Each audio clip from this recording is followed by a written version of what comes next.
Good morning, Laurel here, Minnesota Zone 4. It's the middle of October.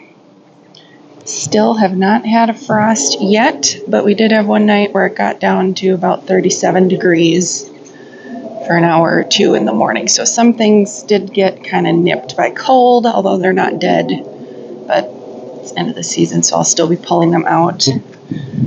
Raised beds, I've got carrots, green onion, zucchini still coming along. Ginger, I haven't harvested that yet. The zinnias are looking pretty tired over here. More carrots and beans. Getting to the end. I have some peppers left, although I'll probably harvest these this week and use them. Same thing as the honey nut squash.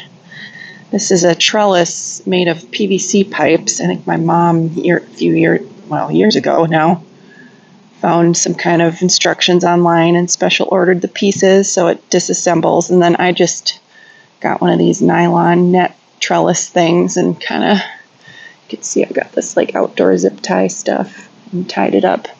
Works okay, but the squash, I didn't work at training it and it started growing into the neighbor's yard, but they were kind enough to train it onto the fence for me. But the squirrels have been getting at these squashes, so you can see there's another one where they've eaten a big chunk. Maybe I'll leave that as a decoy squash so they'll leave the other ones alone. But I think I can harvest most of them and let them ripen indoors, although I'll leave this one because that one was a late one.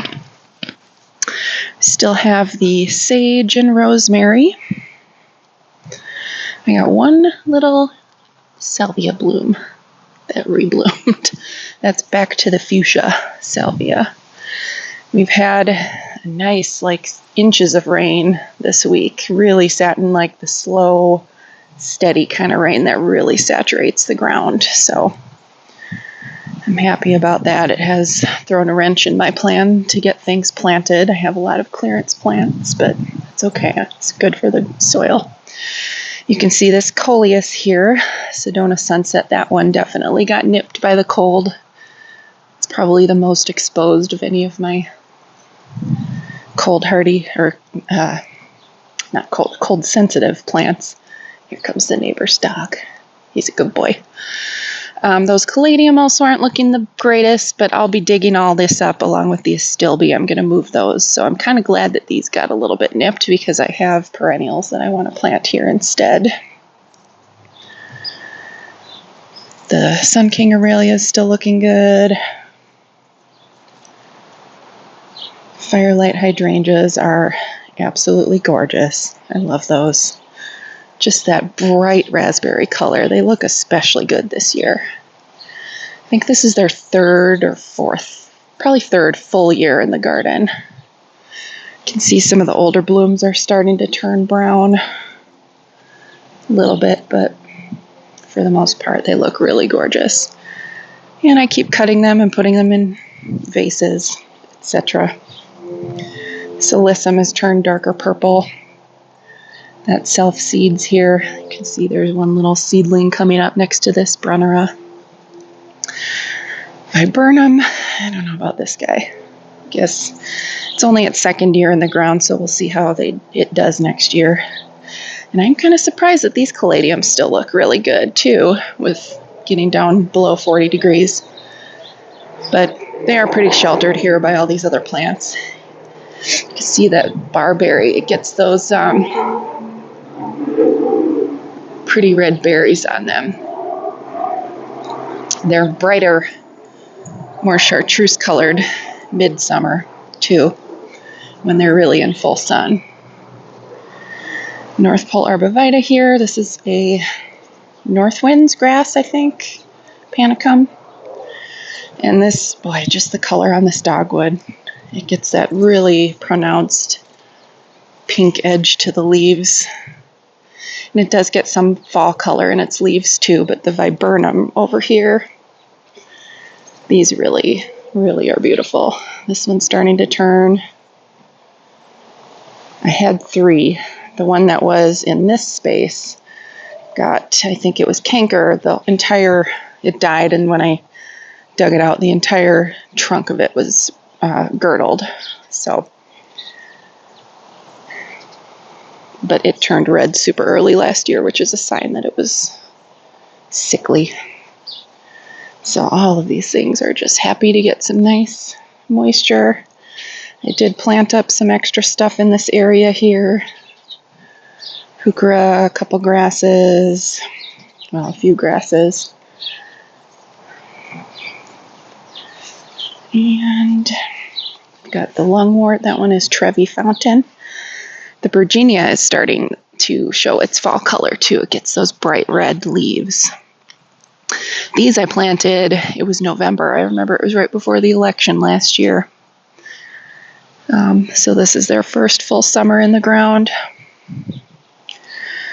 Lobelia, I've got a bunch of annuals in here that are not long for this world. But we don't have any frost in the forecast too. I don't think it's getting below 40 if the forecast temperatures are true. These caladium are not looking so great. They definitely got nipped by the frost, but the Alternanthera verbena, all these annuals are pretty frost tolerant. The mums still got color, but starting to go over, and the rain definitely split it open quite a bit. It's rained again yesterday, so things are still looking a little bit trampled, but they'll be happy overall. Geranium still looks healthy. The Nemesia looks pretty scraggly. It likes warmer temperatures. It's not damaged by frost. It just really doesn't thrive when it's this cold. But I have a Coreopsis that I'm going to plant here. The allium seed heads here look so cool. Such a nice texture. These petunias don't look great, but the nice bright pop of that drops of Jupiter ornamental oregano. And then I do have some fresh flowers on these cone flowers. These echinacea coming up, but you can see those seed heads have really been eaten by the birds. Actually, I scared a goldfinch away when I came out here. It was chowing down. And sunflower, dahlias back there. Still looking beautiful. Just been cutting flowers. Same with this purple zinnia down there. I did dig up a couple of the dahlias that were done. But, since we don't have a true frost, I'm just going to keep letting them flower unless I get to a point where I need to cut them down, dig them up. I have an azalea that's hiding in there as well, so I won't have space for all of this next year. I'll have to downsize a bit. The cosmos are not looking so fresh. I'll probably come and cut some of these back just to improve some airflow in here, and then you'll be able to see those zinnias a little bit better in the back. But these cosmos are kind of done for, except for the giant monster one, which has now tipped over. But look how pretty those flowers are. They are so cute. So I don't mind it tipped over. It's the end of the season. It's not going to hurt anything. This aster was full of blooms, kind of getting past its bloom cycle now. I think the rain kind of knocked off a lot of the older petals. Gomphrena here. This is Gomphrena carmine. Super tough plant. These can take just about any conditions. They are not hardy in zone 4, but they are very easy to start from seed, and you can save the seeds from them too. Look at these look at the colors on that zinnia. That is the Zahara salmon. One of my favorite zinnias. I've got little bitins here in this pot. And these dahlias, I don't remember the name of these tubers, but still looking pretty, providing food for whatever bees are kind of hanging around still. This phlox, I'll be trying to add more Proven Winners phlox because this has been amazing. Even engulfed in this sweet potato vine, I have not seen hardly any powdery mildew at all, and that is a massive issue for phlox in my area. So, yeah, look at these cosmos. Just love that. I wish they had bloomed earlier instead of growing into an 8-foot beast of a plant. But oh well, at least we can enjoy them now. Sedum always looks so beautiful in the fall, and this is why I plant these ornamental cabbage. Just look how pretty that is. More gomphrena. Yeah, these echinacea have gone to seed as well a while back, but the birds are enjoying.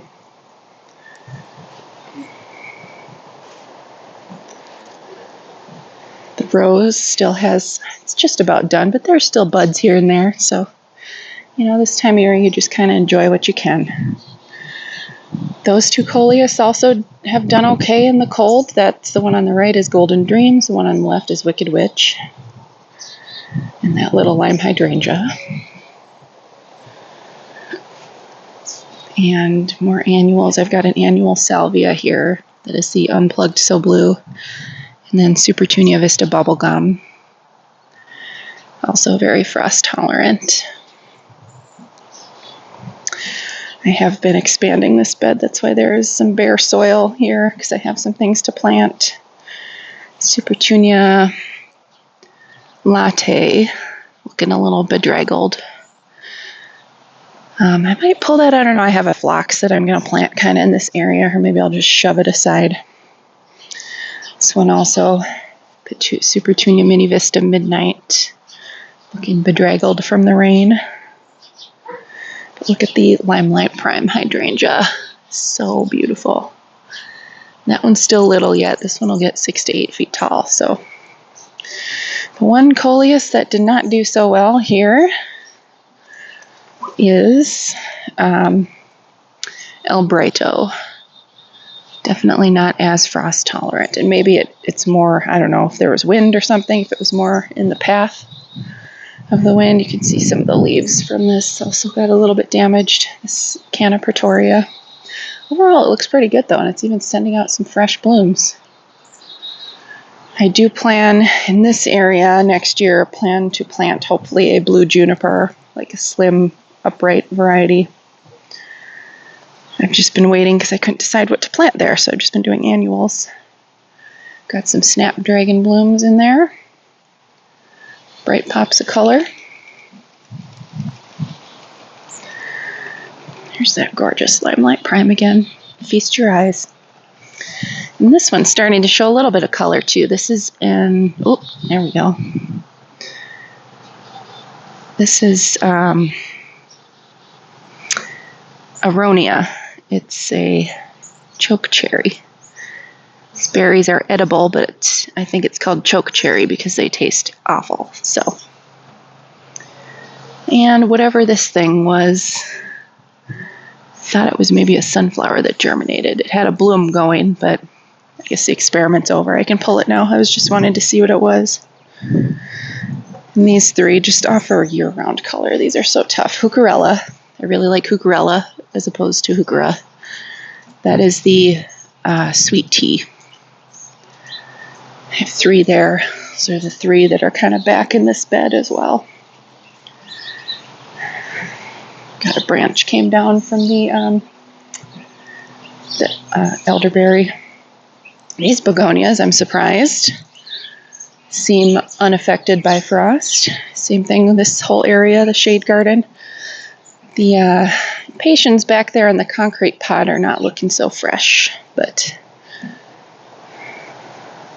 everything else is looking good. Oh, those squirrels, they even moved the rock aside. What? They're such little stinkers. I'll have to put bigger rocks around that. That's another Heucherella that I planted a few weeks ago. So the soil is fresh, which is what they love to dig. This planter's still looking good. Not as full of bloom, but nice and lush and healthy. Solomon seal, love that. I got a couple more clearance Jacob's ladder to add to my little collection. We have a tarp with some water. There was one of the feral cats, was like heavily pregnant. She was coming up to me while I was eating dinner for the last few weeks out on the patio and begging for food, which normally she doesn't want anything to do with people. So I kind of thought she was maybe really hungry and not able to hunt as much as she needed, being extremely pregnant. So I went online and read some resources through the city. There's some kitten food down there. I had read that it's kitten food is more beneficial than even for adult cats when they're feral and or pregnant, because it has more nutrients in it than adult cat food, or more nutrient dense, I should say.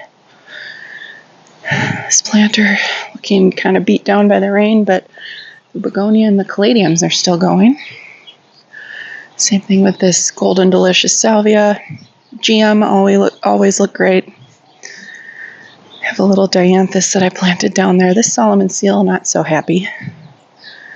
I may move that. It's just super dry over here because of these arborvitae. And the petunias on this, or not petunias, the impatiens on this planter also look. Only thing really that looks decent is the dichondra. Just a few blooms left over there on the turtle head. Honeysuckle starting to get some of the gold leaves on it for fall. Of course, sedum again always looks great. This alyssum looks so pretty.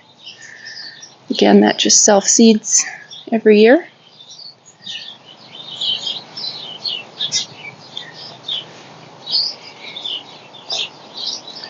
It's a tiny wine 9 bark. It's gotten about double the size that the tag said it would get. But I highly recommend it. Look at that beautiful purple color.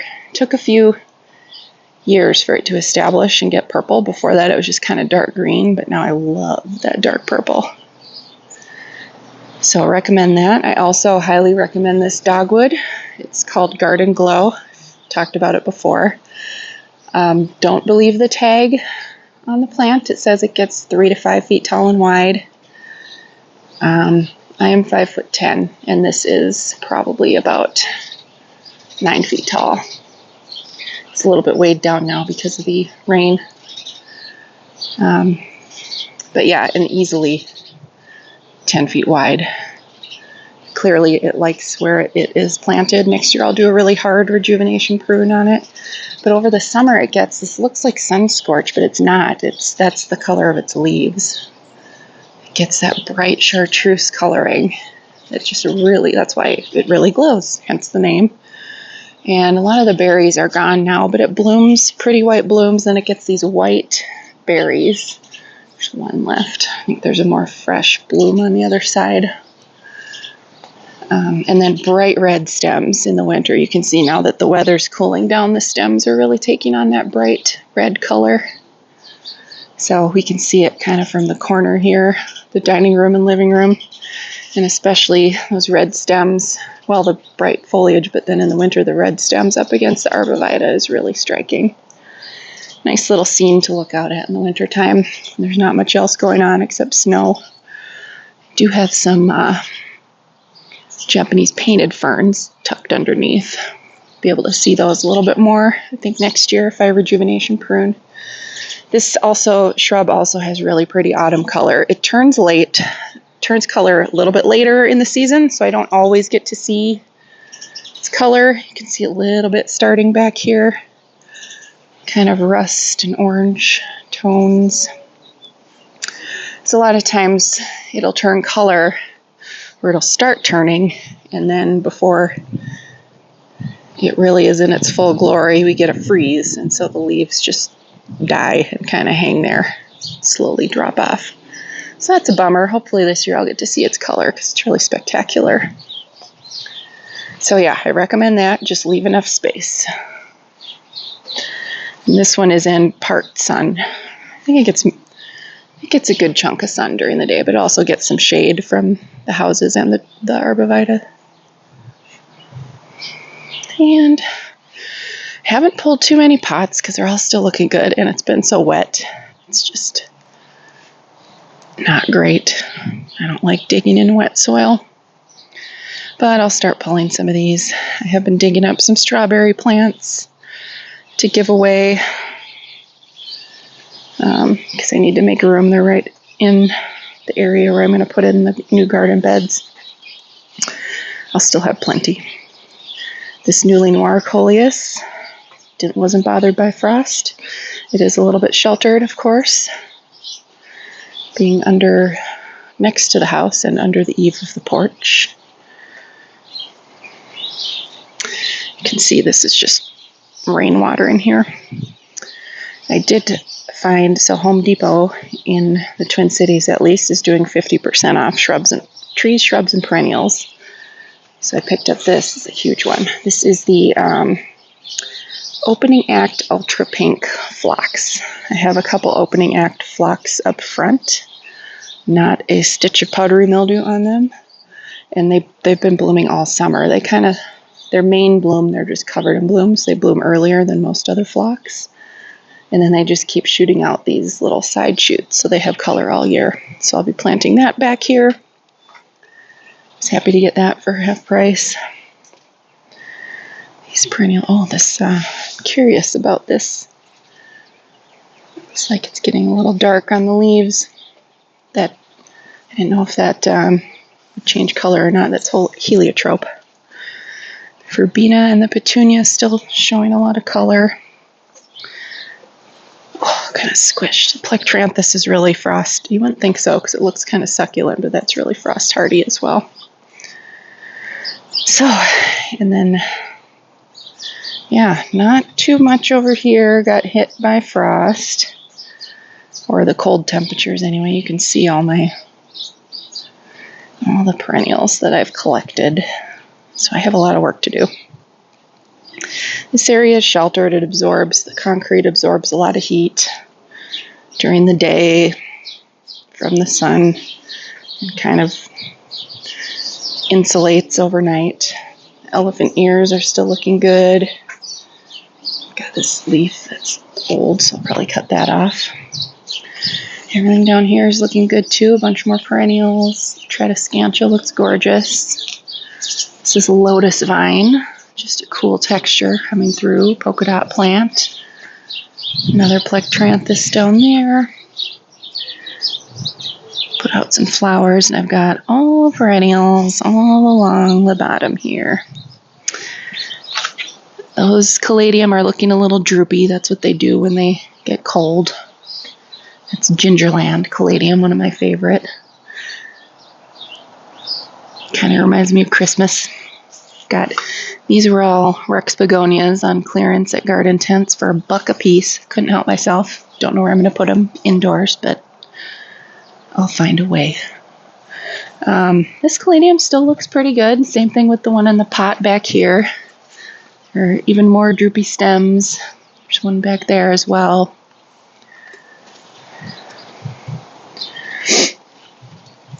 And let's see. Got impatiens. This caladium is the one that's a little bit sad. I might just dig out those corms. This is exactly what they do when it first gets cold. They just droop way down. And they don't pick up when it warms up again.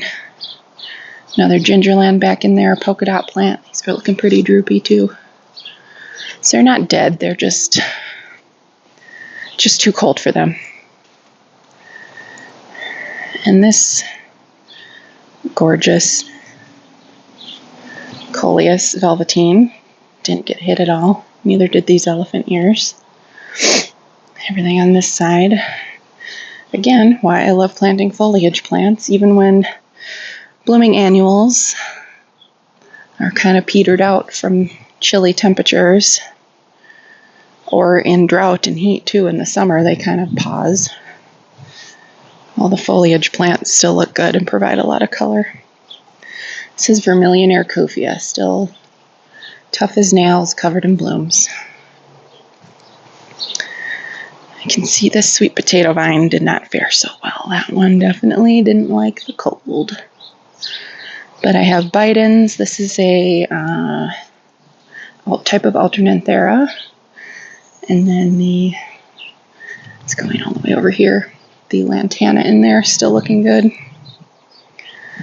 These petunias are not so great. I'll probably pull those out and just let the grass stay there until it dies off.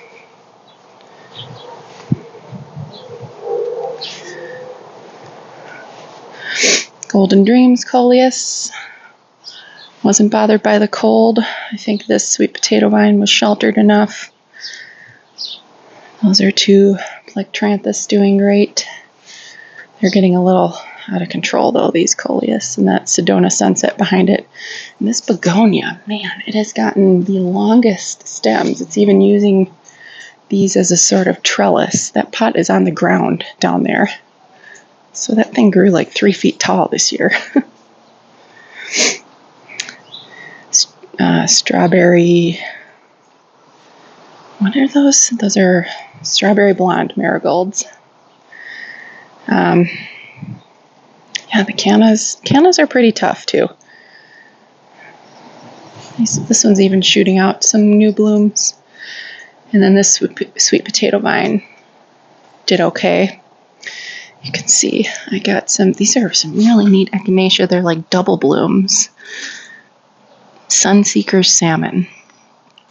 Those were on clearance, and I picked up the 2 that they had. And these are so pretty. There's a little bee. Too chilly for you, bee.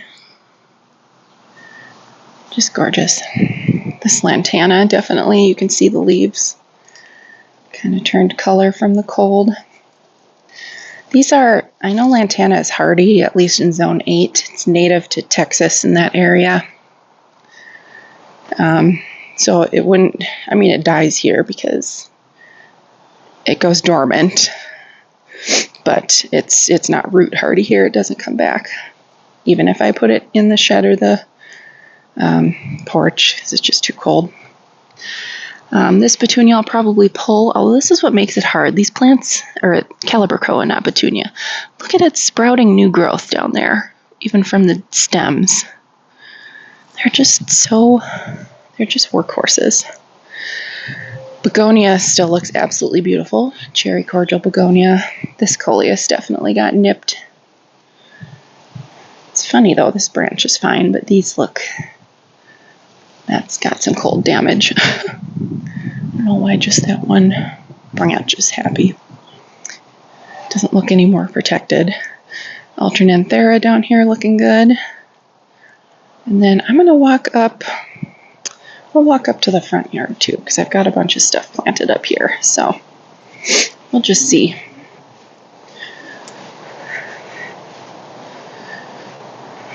Here's the rock garden.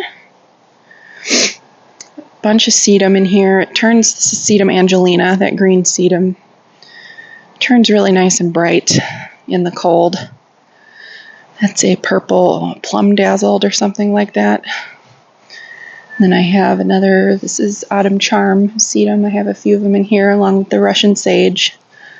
That looks thin. It's dropping its leaves now. And these sempervivum, these 2 in particular, I think those are gold nugget, that one and that one. And they turn really bright neon colors with the cool temperatures. This one's really cool too. It just spreads itself, but it's not invasive. That is called 6-sided sedum. It's just so cute. Really shallow roots. You can just stick a piece anywhere and it'll just kind of spread out. Blooms bright yellow flowers. Big fan of that one. This garden is so low maintenance. I've got a couple allium there, more Angelina sedum. A couple. Those are, I didn't know that bulbs did that. Those are spring bulbs, muscari. And their foliage went dormant and then sprouted again. I did plant some campanula down here. There's one bloom.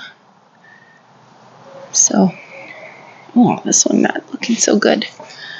Why is that one looking so? Well, they were super cheap clearance, so I guess I'm not too worried about it. This is a smoke bush tree, like a traditional smoke bush in tree form. This is very mature. These things were done before we bought the house. I just love the structure of the branches though. Really pretty. It is a beast though. It needs to be cut back hard every single year. I will probably take out Actually, I'll probably do that today. I'll clear out these 2 containers because that one's looking okay, but just it's, the end is nigh. So I might as well clean them out now.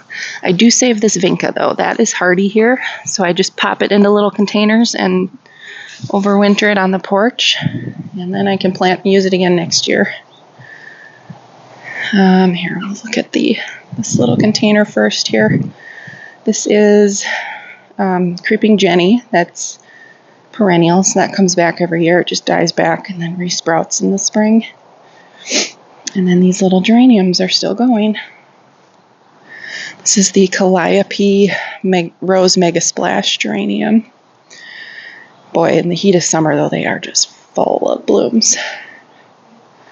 So nothing really got damaged in here. I've got the yellow flowers there are Bidens. That's a Weigela, that variegated. Patience, again, not looking so happy, but... And the hydrangeas, those are little quick fire. This is why I have to get rid of these Astilbe. I can't stand how ratty they look. After the heat of summer, I don't want that front and center in my garden. But I have things to plant in their place. That blue angel way in the back, the big one, that got transplanted this summer. And then I think the one smaller hosta in front of it is called Island Breeze. And then I have a hellebore down there. These are the other phlox, the opening act. I think this variety is called Pinkadot. I have 2, and you can see they're like kind of crowded because my annuals got way bigger than I thought. No powdery mildew at all. It's like a miracle plant. And these begonias too. These are the Surefire Rose begonias. There are 3 of them here. They got enormous. Took drought, full sun, heat of summer. Didn't skip a beat. I will be looking for those next year, for sure. These yellow ones are annual Rudbeckia. I think it's called... I don't remember what variety I got. They are not hardy in Minnesota. And then these are this is Verbena Sparkling Rose.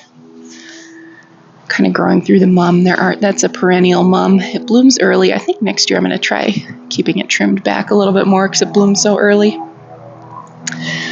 Love these plants, the texture. These are perennial. That is called Ice Dance or Ice Ballet Carex. Got 3 of them there. And there goes a plane. Noisy. Those are some Siberian iris, Caesar's brother. I have 2 of them.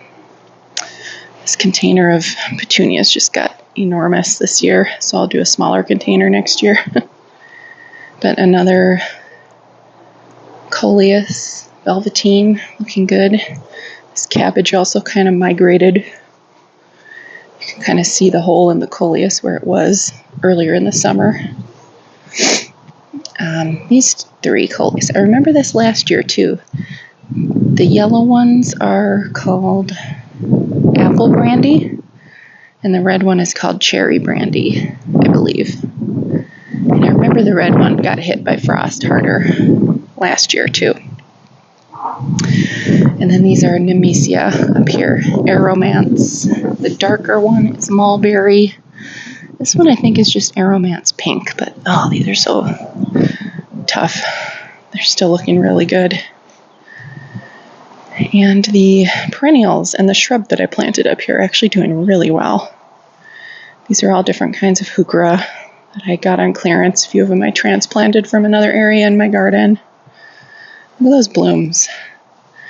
I don't remember the names of all of these. I remember that one is called Cajun Fire, that heuchera. And then this is a blue shadow Fothergilla, that blue color. I did plant them in August, I think, so they definitely got a little bit burned from transplant shock, but I think they'll do great. They're a lot happier here than they were where I had these 3 in particular. That one is called Champagne, 3 of them. And those were planted somewhere else, and they were just not doing well. Then I have a Patriot hosta back there. This is a barberry, again, getting some of its fall color. I think I'm going to prune this back next year. But those red berries are pretty. That one's called limoncello, and it gets pretty much full shade here, just about. So this is why it's much darker green, but the new growth comes out that bright green with the red mottling. So I think if I give it a little bit of a prune next year, I might get a little more of that color. And then the side garden, we've got Verbena bonariensis. That just seeds itself here. I should come and cut these seed heads, but looks like these got, I haven't seen aphids on them, but those look like aphid eggs, unless that's rust. I'm not sure. I'll have to look into that. But that's hollyhocks. You can see there's like one bloom left. Everything in here is just from seed. This is these cabbage. I plant these. I don't really like red cabbage, but the color is just so pretty. That iridescent, like pearl-looking blue. That's red acre cabbage. And then behind it, I'll have to pull these. That is balsam, Impatiens balsamina. They self-seed prolifically. You can see their seed pods. They're kind of fun because you touch them and they pop open and just seed everywhere. But I don't need that many seeds, so I'll probably just pull these out. Hummingbirds and butterflies really like those flowers, though. You can see a couple that came up a little bit late. There's a salmon one back there, and then this teeny little one in the grass. Normally, they're really easy to pull, the seedlings, because they don't have deep roots and they're really like chunky. So in the spring, I just come every couple weeks and pull them out from where I don't want them. More cabbage. This was dill, putting out some fresh flowers. There's another ornamental cabbage. I've got some foxglove going here. This whole patch has established itself from seed. I think this was the original one. It hasn't opened yet. That's a purple one. More hollyhocks in the back.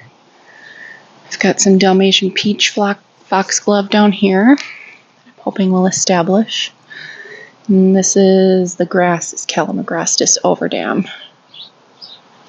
Those have done really well. I bought another one of those on clearance and I'm going to pop in here. I just have to edge out the garden some more. And again, that garden glow dogwood. Its color, it really does glow. I really enjoy this plant. Oh, here you can see it's white berries. Aren't those cool?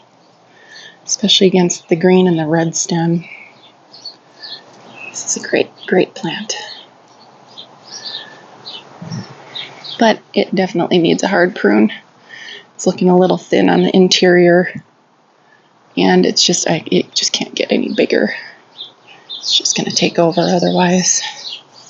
There's another red leaf, kind of. A little bit of its fall color you can see on that one red leaf. Yeah.